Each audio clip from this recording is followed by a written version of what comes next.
We're going to see those palm trees. Yeah. I saw them flying in, and they're so beautifully planted, and they're so green. Yeah. And it's such a great oil. So I want to learn about that. Nice and healthy. Hope you use it in your cooking very soon. Now, you have a couple of days left still, well, a few days, and what do you think eventually will you take home with you in terms of what you've learned and what you'll tell other Americans? Well, I certainly will learn about I'll teach about the friendliness of your people. Everybody here has been so friendly, so helpful, trying to guide us to see the right things, about your history, of course, and mainly, I mean, I'm really interested in your handicrafts and in your food and all the different kinds of food that one can experience here. Well, we hope you can soak whatever it is that we have to offer you, and of course, you got to showcase it on the Martha Stewart Show. Yes, we will. Excellent. And we're taking a flip cam of this interview.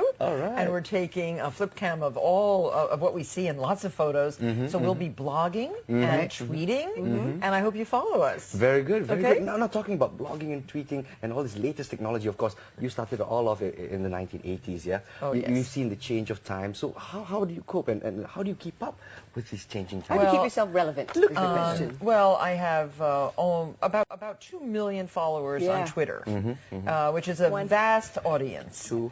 Oh, no, you don't. And those people are very active. They really want to. They like my tweets because they are informative, and they're just not. It's not just social media that It's I'm not just interested in. blabbing No, I don't blab. I try to really tell them something.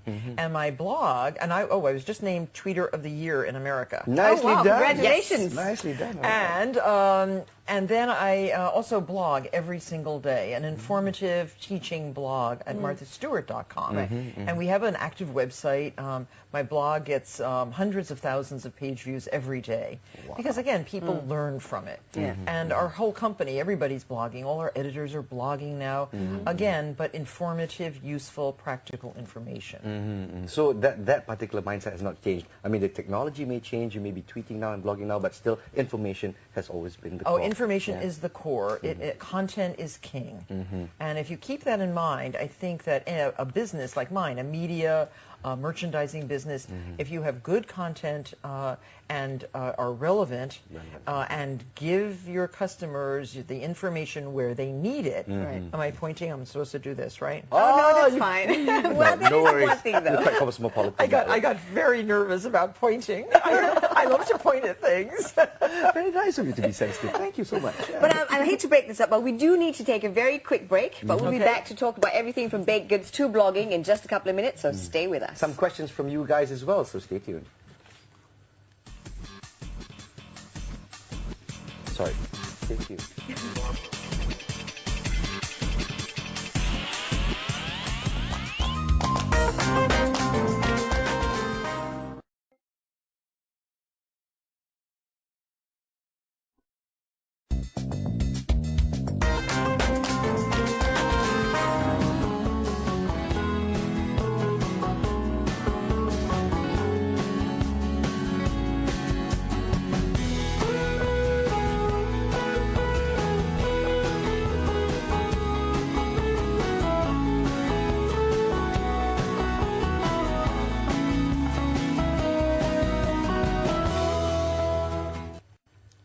Welcome back to the breakfast show, the show worth waking up for. My apologies, I'm still a little bit You're at a loss for starstruck. words because of our guest this morning, aren't you? Yeah, no, a little bit starstruck as well. Yes, we're still with Martha Stewart, the ultimate American goddess, right here on our set, and we are excited indeed. We've been talking to her so much about a bit of history, what she's doing in Malaysia, and her fascination with orangutans. But right now it is time to take your questions. We actually went out on the streets of Kuala Lumpur to tell people that Martha was visiting us on the breakfast show, and we got a couple of questions for you. So here's the first one. Let's take a look. My name is Zarina Ismin and I'm from Kuala Lumpur. I would like to ask Martha, has she ever tasted any of the Malaysian dishes? And if you have, what is your favorite Malaysian dish? And would you promote it when you go back to the States? Well, the first question just had to be about food, isn't it? I told you. Yeah, there you go, there you go. So, well, I love the seafood, and I think you have such fresh, delicious food. So I would say that I would like to take back with me a great prawn recipe, and we had something yesterday that was very good with the green chilies and prawns. Of course, I mentioned the crab already, and I would love to take back a couple crab recipes. And I would like to take back recipes that use the banana leaf, the sort of the different fish pastes and chicken that are wrapped and steamed in banana leaves. I like that very much too. So you've tried the one that's wrapped in banana Oh, leaf, yeah? yes. The aroma and the taste? Yes, and I like the big packages of rice that are wrapped up in the banana, steamed, and then you open it up like a plate and put everything around it. We had that at the wife of the Prime Minister's house yesterday. All right. And that was beautiful, and so many good tastes. Well, I will teach you your first Malaysian phrase. It's going to be semua taruh.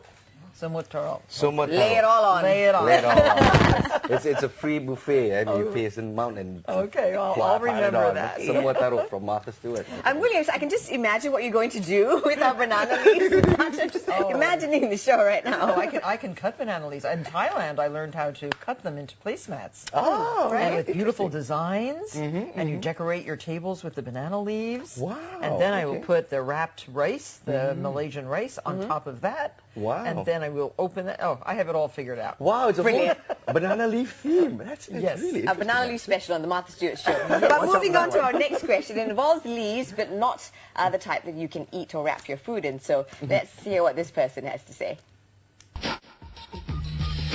Hi, I'm Cara and I'm from the UK. Martha, how come you're a jack of all trades? How do you know so much about gardening and event planning and everything else that you do?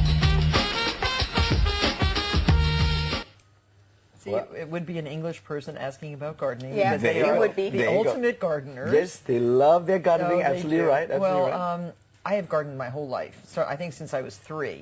So I love, that's my hobby. And planting and gardening and learning, and I work with all great gardeners all the time. We have the experts on my show almost every day as somebody who knows something that I don't know about gardening. So again, I learn a lot and I plant a lot. Oh, I plant something every day. And of course, jack of all trades, how do you do everything? It's basically through the show. It's been a learning Oh experience for you, yes, right? oh yes, the show is fantastic. I really try to choose my guests so that I will learn something from them.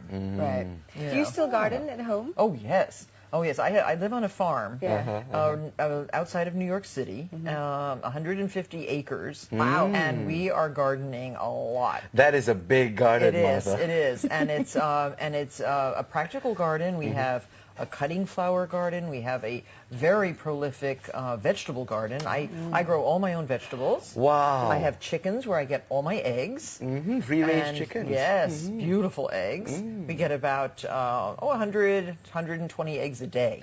Wow. And I take those to my office. And, Oh, wow. And we send an email every day when I bring a big bowl of eggs like this. And it says, eggs are here, 4 to a person. And I put them at different places in the office. We have a big office. And I put them in different places so everybody gets a chance to sample the eggs. Wow, that's like a an good Easter egg policy. hunt. Maybe something our station can start up with. And the chickens are the beneficiaries of all the kitchens at my magazine and at television because every day I take home the vegetable scraps. Right. So they eat. So we have a little ecosystem going on. Talk about sustainable TV. Exactly. It is exactly a sustainable company. Yeah. You know, we try to be as green as we possibly can, and it's so important. And so people in the kitchens are eating eggs that they have fed. Right. The chickens. You know, the stuff that they've used.